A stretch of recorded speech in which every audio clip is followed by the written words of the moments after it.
Do you ever have some of your top originators that try to compete with you, or then they say, "Oh, I want to be better than Neel. I can do it," or maybe not only that, but then they get caught up and they want to be like a celebrity like you, and then they want to do the reels, and then they get too caught up just doing content and not actually executing. Yeah, so I think people get caught up in the trying to be an influencer. So here's what I found out.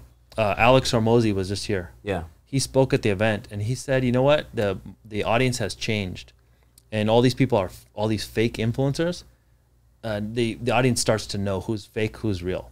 So you know what I did before I started putting out content? I worked in the business for 10 years, figured out what to do, started to be successful. Then I'm sharing what I'm doing. So I'm actually doing the thing I'm talking about. You built your business at a high level and you're sharing information that helps, but it's a real person in the business and you're successful. So I think people want to learn from those people. The other people who haven't done the work yet, they want to be here before, right? So I'm doing like a small event this summer, not a small event, like a pretty big, like a medium event, I would say, not as big as Driven, but somewhere in the middle.